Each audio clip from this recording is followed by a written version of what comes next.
Ser un profesional de la comunicación no es tarea sencilla. Hoy estoy en presencia de un locutor nacional, un periodista, y estoy muy emocionado de tenerte acá, Mariano. Es un placer. ¿Cómo estás? Mariano García. Bueno, muchas gracias, Nicolás. Es un verdadero placer estar acá. Estoy muy emocionado, quizás hasta temblando un poquito, nervioso, porque yo admiro mucho el trabajo de Mariano García. Actualmente es un periodista muy reconocido de la República Argentina, trabaja en Telefe y sigo su trabajo desde más o menos desde el 2018 en adelante, Mariano. Hoy quiero hablar un poquito sobre el locutor nacional. ¿Cómo nace esa idea de ser locutor? Bueno, primero gracias por tus palabras, es mucho.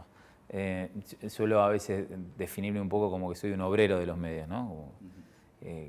Entiendo por ahí el impacto que puede llegar a generar cuando uno trabaja en un medio de comunicación importante, pero eso no hace a la persona, ¿no? Y al profesional. Me cuesta un poco identificarme en ese sitio. ¿Cómo nace la idea de ser locutor? Mirá, yo me crié en un lugar que se llama Laguna de los Padres, en Mar del Plata, en el campo. Un lugar donde allá a mediados de los 90, en mi adolescencia, llegaban los dos canales de aire, que eran el Canal 8 y el Canal 10, y alguna que otra radio, 2 de FM, después las AM. Vengo de una familia que mi papá se dedicó siempre al campo, mi mamá ama de casa, y que no había comunicadores, pero sí nos interesaba estar informados y comunicados. Así que por ahí nace un poco, ¿no? la idea de conectarse con esa radio que a uno le hacía tanta compañía. El desafío de la profesión, Mariano, el día a día. Sos cronista, sos conductor del noticiero de Telefe, movilero. Me gustaría saber un poco cómo empieza tu día, a qué hora te levantás, a qué hora terminás. Bueno, depende también de la coyuntura, del contexto, porque uno es periodista las 24 horas del día, los 7 días de la semana. De hecho, en este momento estamos haciendo la entrevista y tal vez me cae un mensaje de WhatsApp diciéndome que tengo que ir a hacer alguna cobertura. Que de hecho me ha llegado un mensaje diciéndome que tengo que entrar un toque antes de mi horario para armar un informe para el noticiero de las 20. Sé a qué hora termina mi día, que es a las casi 2 de la mañana cuando llego a mi casa después de conducir el noticiero de la medianoche de staff de noticias, pero puede empezar mucho antes, porque si bien mi despertador suena a las 9 de la mañana porque hago radio a la mañana, ya desde muy temprano o desde el día anterior puedo haber pactado una nota para algún informe que después tenemos que publicar en el noticiero de las 20, donde también me desenvuelvo, que es Telefe Noticias, con Rodolfo Barili y con Cristina Pérez. Así que es incierto, no hay un día que, bueno, hoy me relajo, si es que no hay nada pactado, ¿no? Pero en el contexto del país, en un país donde suceden tantas cosas, uno nunca sabe cuándo empieza su día. ¿Cómo es la búsqueda de la noticia para generar esa cobertura? Recién me estabas comentando un poquito. ¿Cómo haces para cubrir la noticia? ¿Cómo se genera? Mirá, depende, o la noticia viene a vos o vos vas hacia la noticia y buscas una lateralidad de esa noticia.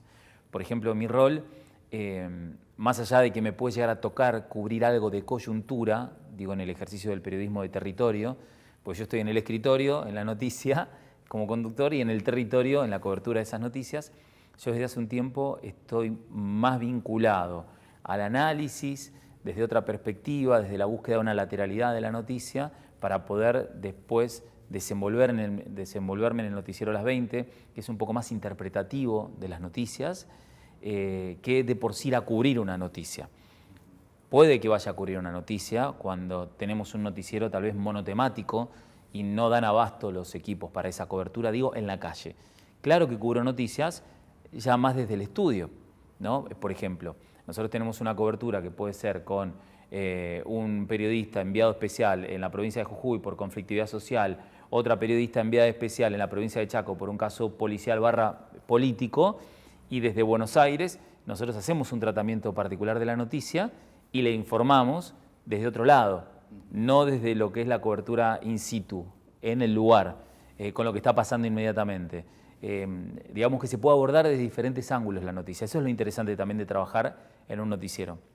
Sos un periodista muy famoso, muy reconocido. ¿Cómo manejas las redes sociales? ¿Te pasó quizás alguna vez de recibir algún tipo de mensaje negativo, algún insulto a través de las redes sociales? Sí, por supuesto, sí. Las redes sociales son la excusa perfecta para los cobardes y decirte cosas que tal vez en la calle no te dirían. Y en todo caso, si te les dirían, menos mal que están las redes sociales si no te lo hacen en la calle, ¿no? Sí, a mí me han llegado a amanecer de muerte en coberturas, me han mandado fotos, de todo. O sea, las redes sociales no dejan de ser una caja de amplificación de los sentimientos de muchas personas, pero más allá de eso, del costado negativo, para mí las redes sociales hoy por hoy son una fuente de consulta, porque muchísimas personas se contactan con el comunicador, a diferencia de lo que ocurría hace muchos años, para contarle una determinada historia que se puede transformar en una historia para contar en la televisión. Y eso para mí es lo más valioso de las redes. Hablando de historias, sos el protagonista que está en el momento, en el lugar exacto para contar la historia. ¿Cómo manejas las emociones en ese momento? ¿Te tocó quizás contar una historia muy sensible, muy fuerte? ¿Cómo haces, de dónde sacás esa energía para continuar así firme, para desarrollarla? Por suerte me toca vivir una etapa de la comunicación y del periodismo donde las estructuras rígidas de esta cosa de la pose, de estoy acá para contar las noticias, están cada vez más porosas, ¿no? Y uno se puede permitir ser cada vez más humanos. No quiere decir que antes no lo eran o ahora estamos siendo más humanos. Yo siempre fui humano. Pero creo que estamos en una etapa, y lo digo desde lo personal, donde aquello de la empatía racional, de ponerse en el lugar del otro para poder contar la historia de la mejor forma posible, se ha cambiado por una empatía más del tipo emocional, esto que decís vos. A mí no deja de conmoverme una historia que cuento, porque te voy a dar un solo ejemplo. Hace algunos días nos tocaba informar sobre un allanamiento de la Fuerza Especial de la Policía de la Provincia de Santa Fe. Se equivocaron de casa. Y está la cámara de seguridad hoy que está todo, tenemos cámara por todos lados. Y vos pensás, había una niñera con 2 nenes. Vos decís, bueno, esa casa podría haber sido la mía. Entonces vos ya conectás desde otro lado también con el televidente, al que podés persuadir desde otro lado. Y cuando vos decís, esa casa pudo haber sido la mía, vos no dejás de pensar, che, esa casa pudo haber sido la mía, independientemente del error humano y del horror que vivió esa familia, de la historia. Y creo que dejar de costado la emocionalidad cuando suceden historias con pérdidas humanas es inevitable. Ahora, si vos me hablás en términos políticos, todos los comunicadores estamos atravesados políticamente, culturalmente, y yo a la hora de comunicar me mantengo en mi postura. O sea, ahí soy imparcial, independientemente de la interpretación que yo pueda hacer en mi foro más interno, más íntimo, con respecto al entrevistado o lo que tenga que comunicar. Porque primero está mi compromiso de comunicador.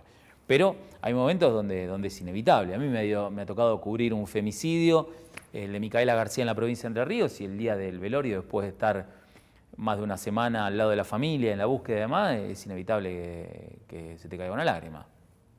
Es inevitable. Y menos mal que pasa eso, pues si no sería un robot. Exactamente.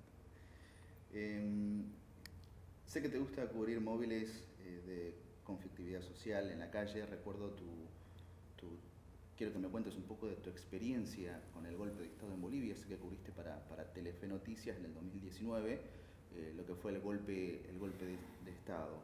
Esa experiencia, ¿cómo lo tomaste y cómo lo seguís llevando día a día? ¿Te puede llegar a pasar lo mismo hoy quizás en la calle? Mira, lo que pasó en Bolivia fue algo muy particular. A mí en lo personal me marcó mucho y en lo profesional también. Esto fue en noviembre del 2019 cuando un domingo nos enteramos que Evo Morales dejaba de ser presidente de la fuerza.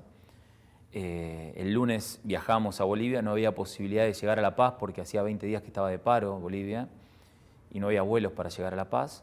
Llegué a Santa Cruz de la Sierra y recuerdo que ese día, en Santa Cruz de la Sierra a las 20, a través de las redes sociales, me criticaban y me decían que era un facho porque estaba transmitiendo en la tierra desde donde se había organizado el golpe, ¿no? A través de la figura de Fernando Camacho. Al día siguiente llegué a La Paz y después de entrevistar a Camacho, de mostrar represión en la calle y demás, pasé a ser un gaucho comunista. Entonces, en 24 horas era una cosa y al otro día era otra. Entonces, y lo que había ocurrido en realidad era para la sociedad boliviana encontrarse con una persona que estaba haciendo su trabajo, que era el de preguntar para tratar de entender. y al tratar de entender, interpretar y poder contar a una audiencia que no era solo la boliviana. Yo le estaba hablando a mi audiencia, que era la que estaba viéndome en Argentina, independientemente de que el canal se ve en todo el mundo. Entonces ahí empezó algo muy, muy difícil, porque cuando vos entrevistás a alguien despojado de cualquier prejuicio, como me pasó a mí, que de preguntarle, bueno, a usted, ya yo lo tenía a Camacho, por ejemplo, el día que asumió la presidenta, le digo, a usted lo acusan de golpista, ¿qué tiene para decirle? Y claro, el tipo me miraba, como diciendo, ¿quién es? ¿Por qué me pregunta esto? Y yo le digo, bueno, yo he notado una Bolivia dividida, porque no, usted no está siendo radical.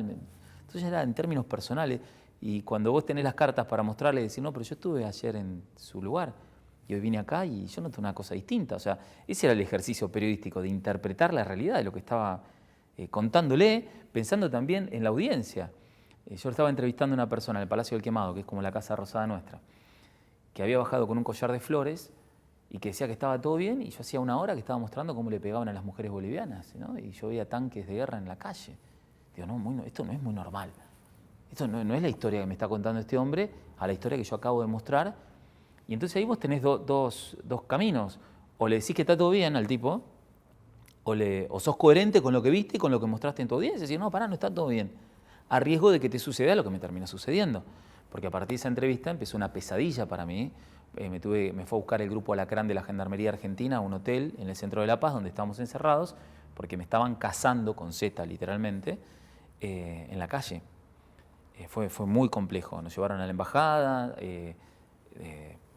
con armas largas, nos llevaron al aeropuerto de Prepo con el grupo sanguíneo marcado acá en la mano, con un fibrón por si nos atacaban en el camino. Fue muy estresante. Sí, y en el medio, la ola, recién preguntabas de las redes sociales, de fotos, por ejemplo, del Che Guevara muerto por el ejército boliviano en la higuera, diciendo, así terminó su tan amado y querido Che Guevara, si no se va le va a pasar esto. Sí, muy impactante, ¿no? Y aparte, pensando en no solo lo que pasaba conmigo y con mi equipo, porque yo salía a las calles de La Paz a menos de 24 horas de estar en La Paz y me llamaban por el nombre y apellido, o para aplaudirme o para putearme, porque nos han llegado a agredir, sino pensando en lo que ocurría en Argentina, ¿no? Con mi familia estaba viendo todo eso. En ningún momento tuve miedo, sí estuve muy atento, y me volví con una sensación horrible, porque fueron 4 días y medio de cobertura, pero que pareció una eternidad, por todo lo que quedó en Bolivia. Pero bueno, fue una experiencia más, fuerte por supuesto. ¿Volviste a pisar Bolivia Pero ni loco, no pienso volver nunca más. Quiero. Y además, ¿sabes qué me pasaba, Nicolás? Yo me crié, como te decía, en el campo, y mis compañeros de banco, que siguen siendo mis amigos hoy, por la zona productiva, porque mi familia siempre se dedicó a la horticultura, a la quinta, son bolivianos. Entonces me llamaban, mis amigos bolivianos de Mar del Plata, sí, diciéndome, ¿cómo estás? Mi familia está en el Alto, tratá de bajar a Tarija, porque son todos tarijeños, ¿no? de la zona limítrofe con la provincia de ahí de Jujuy, principalmente, en el cruce de Salta. Y me decían, si necesitas ayuda, le digo, no, yo estoy bien. Le digo, pero no puedo creer lo que estoy viendo. O sea, nosotros estábamos en un hotel en el centro, no me olvido más, estaba en un piso 9, y entraba el humo del gas lacrimógeno a la habitación. Y querían mostrar un lugar como que estaba todo bien, y se la habían agarrado con la prensa internacional. Y encima el bobo, el de la cara, el periodista más crítico, de golpe me había transformado yo, y no era que era el periodista más crítico, era que estaba haciendo las preguntas de sentido común. Pero era una pregunta de sentido común, y mostrar lo que estaba ocurriendo, ni de un lado ni del otro. Si no, soy un agente de prensa. Exactamente. Y yo no soy un agente de prensa, hago periodismo. Periodismo y una comunicación muy responsable. Claro, por eso un día se mostró de un lado, el otro día desde el otro, y después, bueno, se libra el universo. Por supuesto que con una interpretación profunda, porque yo cuando veo que un milico le pone la bota en el pecho a una mujer y la golpea, digo, no, pero esto no está bien, ni de un lado ni del otro. Y si hubiera sido del otro lado, hubiera hecho exactamente lo mismo, porque de eso se trata. Por eso te digo que las cuestiones ideológicas a un costadito, hay que estar siempre del lado de la gente que está sufriendo. ¿Qué cobertura sentís que te falta cubrir? ¿Cuál te gustaría hacer? Tanto en el mundo, quizás algo nacional. Mira, el año pasado estuve a punto de ir a Ucrania y dije que no, pero porque no manejo bien el inglés. Dije que no. Si me hubiera interesado ir a Ucrania, y sí, creo que sí, pero como experiencia, no por estar cerca del drama de la guerra, porque es algo indeseado, ¿no? Para cualquier persona que de acá esté bien.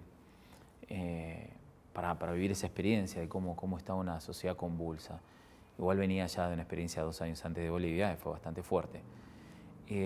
Cobertura, mirá, me ha tocado cubrir un mundial, fui a Brasil, estuve 48 días, sí. Mundial 2014. En el Mundial del 2014, me ha tocado cubrir, bueno, la llegada del Papa a Paraguay, he hecho coberturas internacionales que me han gustado mucho. He tenido, gracias a esta profesión, la posibilidad de recorrer el país, de conocer desde la base Marambio en la Antártida hasta cruzar la cordillera transmitiendo en vivo, en mi experiencia anterior en C5N. ¿Qué cobertura me queda por delante? La verdad es que no lo sé. Y eso es lo más entretenido.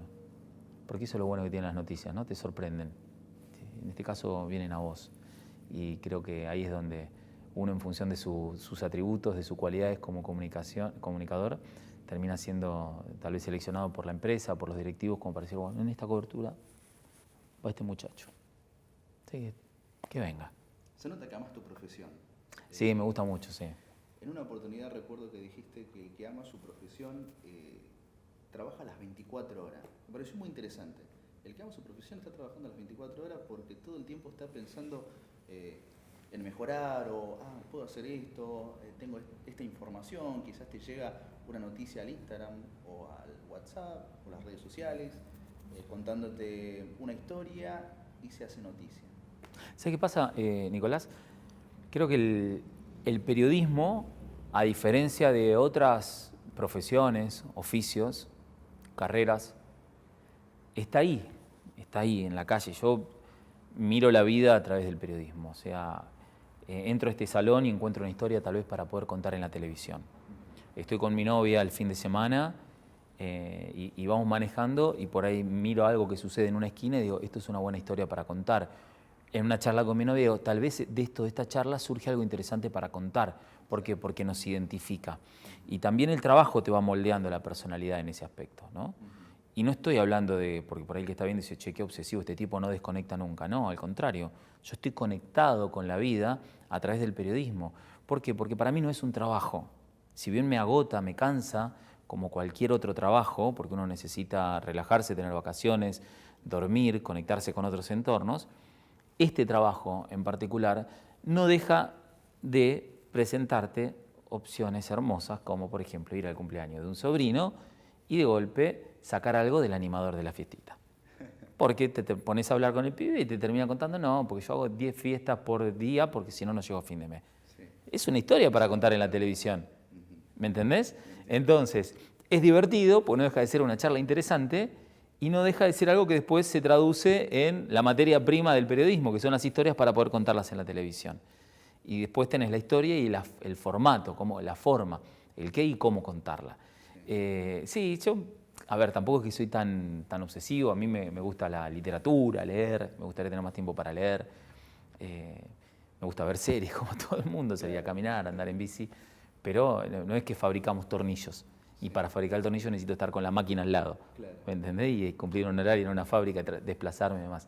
Es diferente la profesión. Primero fuiste locutor nacional, sos locutor nacional, después estudiaste periodismo. Sí. ¿Cómo es la búsqueda del trabajo? Me imagino que tocaste varias puertas. ¿Te pasó quizás decir, che, no, me cansé? Hoy en día sos Mariano García, periodista, conductor del noticiero de Telefe, lo que sos hoy. ¿Cómo llegaste a esto? Me imagino que el camino para llegar a esto fue un poquito largo. Sí, ¿sabes qué? No me di cuenta. No me doy cuenta eso de cómo ha sido el camino. Sí, te digo que a los 17 rendí el ingreso a locución en el ISER en Mar del Plata, que era otro instituto adscrito al ISER. Y yo tuve muy en claro que lo que quería hacer era contar historias, pues siempre fui muy curioso, que es creo que el combustible que hoy me permite tener la llama encendida todavía, que no me aburre. Y fue primero la locución, no porque me imaginaba siendo el tandero de Víctor Hugo Morales, que era Lucho Di Fonti, que me encantaba, para decir una marca, No el locutor porque me imaginaba conduciendo eventos, más allá de que lo he hecho y lo hago de vez en cuando, sino el locutor para contar mejores historias a través del periodismo sin vicios. No esdrujulizar, no cantar, proyectar la voz, pronunciar bien la Y, todo lo que sabemos, ¿no? A mí la locución lo que me permitió es, primero, tener la estructura como si fuera una casa, hacer la base del decir para decir bien y en simultáneo ir incorporando el conocimiento. Esto que te hablaba de la curiosidad, yo ya de adolescente me gustaba leer mucho, ir a la biblioteca, agarrar, en el campo me tenía que entretener con algo. Sí. ¿No? Con 2 canales de aire y 2 radios te pegaba un embole machazo, entonces iba a la biblioteca. Y lo que me permitió la locución es eso, el decir. Es el día de hoy que yo trabajo con muchos compañeros que no son locutores y se nota. Y por ahí vos decís, che, qué obsesivo este tipo. Cuando decís, che, estás esdrujulizando. Si esdrujulizás 3 palabras en la misma oración, a la 4ª oración terminás cantando. Entonces no le puedes dar énfasis, no puedes lograr emotividad, no puedes persuadir al otro. Para mí la locución, y eso por suerte lo tuve claro desde muy chico, era una herramienta para decir mejor y que la comunicación sea más efectiva. Ahora, lo importante no es solamente tener el arma, sino el tirador, y el tirador también se construye desde el lado de los contenidos que tenés para contar. Eso es lo que me interesó tanto de la locución y es algo sobre lo que sigo trabajando, porque cuando entro a grabar las promociones del noticiero a la cabina de locución, capaz que hago 5 tomas. A ver, bueno, ¿y cuál es la palabra acá? Clave. No, me toca apoyar en mentir, porque la M es poderosa, ¿no? ¿Dónde va más fuerte la marca cuando digo Telefe Noticias o Staff? Y esa búsqueda es la que te permite contar mejor. Y es apasionante, a mí es un arte, la locución es un arte. Me encanta. Para ir cerrando, Mariano, me gustaría saber, entre tu amplia experiencia, si te tendrías que quedar con una parte de tu carrera, con un momento, ¿con cuál te quedarías? Con el de hoy. ¿Con el de hoy? Sí, sí. Sí, ¿sabes por qué? Porque he aprendido con los años, tengo 43 y por suerte trabajo desde los 17 de forma continuada, con altibajos. Aprendí a disfrutar. Siempre fui consciente, pero más que nunca, que la clave de todo esto es disfrutar el momento, aunque sea horrible. Porque como toda carrera tiene altibajos. Vos bien decías, yo salté del campo de mi viejo gaucho, mamá de casa, a trabajar en un canal donde me siento cómodo, soy feliz, no solo por el canal, sino porque trabajo con mis amigos. Las empresas las hacemos las personas. Y es un privilegio.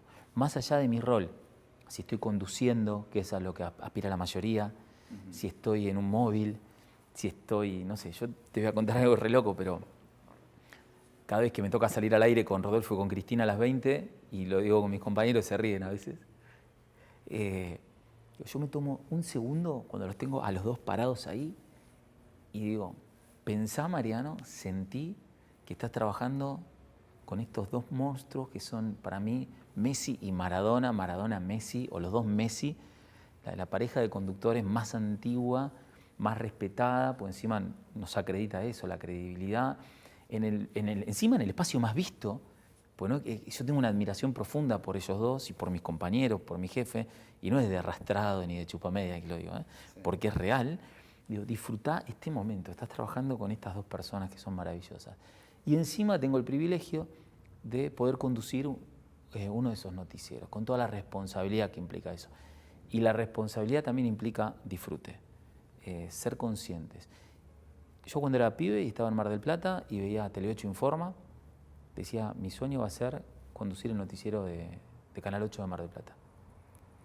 Vos imaginate que hoy tener la posibilidad de conducir uno de los 4 noticieros de Telefe, con lo que implica la marca Telefe, que es la marca con la que yo me crié en Mar del Plata y demás, ya está, listo. Ya está. Increíble. Me siento salvando las diferencias, ¿no? ¿Viste cuando Messi terminó la final y le buscaba a Antonella, la familia decía, ya está, ya está? Bueno, para mí ya está, sin ser Messi, soy un 4 de copa, digo, ¿no? Pero digo, es esa satisfacción. Y no me lo pongo como el ya está. El ya está es muy acá adentro. Ahora hay que seguir. Y el seguir, no sé dónde me va a llevar. porque siempre fue así. Yo me dedico a trabajar todos los días. Cada día es un partido. A veces empatás, a veces perdés, otras veces ganás por goleada. Y el campeonato es larguísimo y no veo que termine. Mariano, admiro un montón tu trabajo. Bueno, gracias, Nicolás. Y para cerrar, tenés ahí en cámara un montón de locutores que están a punto de recibirse. ¿Querés dejar un mensaje? Simplemente, mirando a cámara es raro, ¿no? Porque estoy en la entrevista acá y como que me compenetro. Simplemente mandarles un abrazo grande a los locutores, a las locutoras. Siempre digo que a los sueños hay que construirlos, que hoy hay un montón de herramientas que no existían en mi época, tecnológicas, que te permiten acceder a los medios tradicionales o construir desde los medios no tradicionales que tienen más repercusión que los tradicionales y que tienen en sus manos la mejor época para trabajar, que es la de la transformación. Y que esos sueños se alimentan con trabajo, con creatividad, con empeño, consultando y sobre todo con mucha humildad, ¿no? Con mucha humildad, que es la clave me parece. Y disfrutarlo, el disfrute es la clave. Aunque sea un ratito para despuntar el vicio, grábense, escúchense. Y yo tenía un profesor en locución, que era el profesor de expresión corporal, que decía, aten su carro a una estrella, decía Enrique Rima. Aten su carro a una estrella. Mirá qué linda metáfora, ¿no? Para atar el carro a una estrella y estar ahí arriba, soñando, pero con los pies siempre sobre la tierra. Increíble, Mariano. Muchas gracias. No, a vos, Nicolás.